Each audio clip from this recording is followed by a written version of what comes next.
3월 6일 금요일 우리에게 주시는 하나님의 말씀은 요한복음 6장 41절에서 51절 말씀입니다. 우리 다 함께 읽어보도록 하겠습니다. 자기가 하늘에서 내려온 떡이라 하심으로 유대인들이 예수에 대하여 수군거려 이르되 이는 요셉의 아들 예수가 아니냐.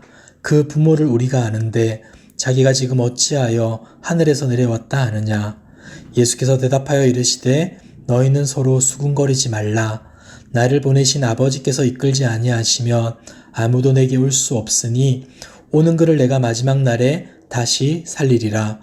선지자의 글에 그들이 다 하나님의 가르치심을 받으리라 기록되었은즉 아버지께 듣고 배운 사람마다 내게로 오느니라. 이는 아버지를 본 자가 있다는 것이 아니니라. 오직 하나님에게서 온 자만 아버지를 보았느니라. 진실로 진실로 너희에게 이르노니 믿는 자는 영생을 가졌나니 내가 곧 생명의 떡이니라. 너희 조상들은 광야에서 만나를 먹었어도 죽었거니와 이는 하늘에서 내려오는 떡이니 사람으로 하여금 먹고 죽지 아니하게 하는 것이니라. 나는 하늘에서 내려온 살아있는 떡이니 사람이 이 떡을 먹으면 영생하리라. 내가 줄 떡은 곧 세상의 생명을 위한 내 살이니라 하시니라. 아멘. 예수님이 행하신 오병이어의 표적은 이스라엘이 광야에서 만나를 먹은 사건의 재현과도 같습니다. 그런데 출애굽했던 이스라엘 백성들은 하늘에서 내려온 만나를 먹었음에도 불구하고 가나안 땅에 들어가지 못한 채 결국 광야에서 모두 죽고 말았습니다. 자, 그 이유가 무엇이겠습니까? 그것은 바로 믿음이 없었기 때문입니다. 오늘의 본문에서 예수님은 수군거리는 유대인들 앞에서 바로 이 문제를 지적하십니다. 광야의 이스라엘 백성들은 걸핏하면 수군거리는 자들이었습니다. 마실 물이 없거나 먹을 양식이 떨어지거나 길이 힘들면 불평합니다. 그뿐만이 아니죠. 하나님이 주신 만나를 먹으면서도 만나만 먹기 지겹다는 이유로 불만을 품고 수군거렸습니다. 예수님을 찾아온 유대인들 역시 자기 조상들처럼 이런저런 이유로 서로 수군거리고 있었습니다. 41절과 42절을 봅시다. 자기가 하늘에서 내려온 떡이라 하심으로 유대인들이 예수에 대하여 수군거려 이르되 이는 요셉의 아들 예수가 아니냐. 그 부모를 우리가 아는데 자기가 지금 어찌하여 하늘에서 내려왔다 하느냐. 자, 그들은 예수님의 부모가 누구인지 안다는 이유로 예수님이 하늘에서 오신 분이라는 사실을 믿지 않았습니다. 그들은 그저 예수님을 왕으로 삼으면 양식을 얻을 수 있으리라고 기대했을 뿐입니다. 그들은 몸만 예수님 앞에 와 있었을 뿐 정작 예수님을 믿지는 않았던 것입니다. 그들을 예수님께로 이끈 것은 다름이 아닌 그들의 탐욕이었습니다. 자, 그렇다면 하나님이 이끄는 자들이란 어떤 사람이겠습니까? 45절과 46절을 보겠습니다. 선지자의 글에 그들이 다 하나님의 가르치심을 받으리라 기록되었은즉 아버지께 듣고 배운 사람마다 내게로 오느니라. 이는 아버지를 본 자가 있다는 것이 아니니라. 오직 하나님에게서 온 자만 아버지를 보았느니라. 하나님이 이끄는 자들이란 그저 하나님이 주시는 떡을 먹은 사람이 아니라 하나님의 가르침을 받는 자라 말씀합니다. 그리고 그 가르침은 아버지를 본 자, 곧 하나님으로부터 오신 예수님을 통해서만 받을 수 있음을 분명히 알려주십니다.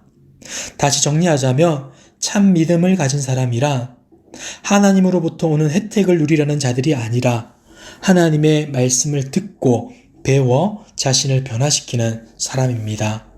떡보다 하나님의 말씀을 더 사모하고 갈망하는 자들이 바로 참 믿음을 가진 사람인 것입니다. 사랑하는 성도 여러분, 우리는 어떠합니까? 말씀에 어떻게 반응하고 있습니까? 말씀이 우리의 삶을 통해 성취되고 드러나고 전해져야 합니다. 말씀 앞에서 수군거리는 자가 아니라 하나님의 말씀 앞에서 아멘으로 반응하는 저와 여러분들이 되시길 주님의 이름으로 축복합니다. 사람은 음식을 먹지 않으면 죽게 됩니다. 하지만 아무리 많이 먹어도 얼마 지나지 않아 다시 배고파집니다. 예수님은 이스라엘 백성들이 광야에서 만나를 먹었어도 결국 죽었다는 것을 49절에서 언급합니다. 이것은 떡을 아무리 먹어도 죽을 수밖에 없다는 사실을 일깨워 주는 것입니다. 사랑하는 성도 여러분, 영생을 얻는 길은 떡을 먹는 것이 아니라 생명의 떡이신 예수님을 믿는 것에 있습니다.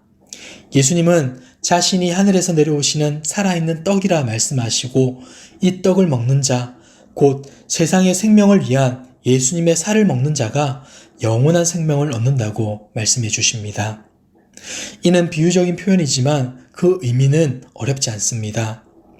오병이어의 사건을 경험한 무리는 그저 떡에만 관심을 가질 것이 아니라 그 떡을 주신 예수님께 관심을 가져야 하고 예수님을 믿고 따르는 데에 관심을 가져야 한다는 것입니다.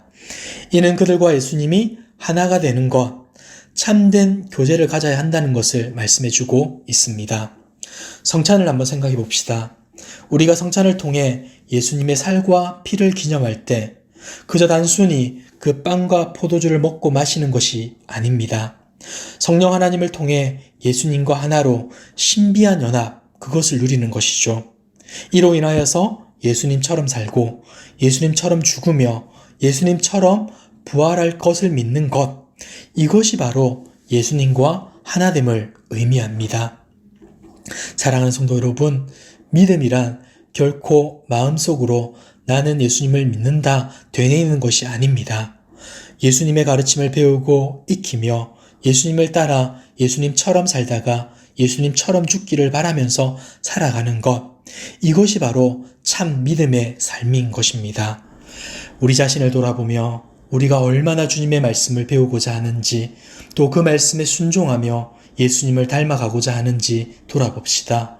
그리하여 우리 모두가 예수님이 걸어가신 길을 한 걸음 한 걸음 따라 걸어가는 그 귀한 은혜가 가득하길 주님의 이름으로 축복합니다.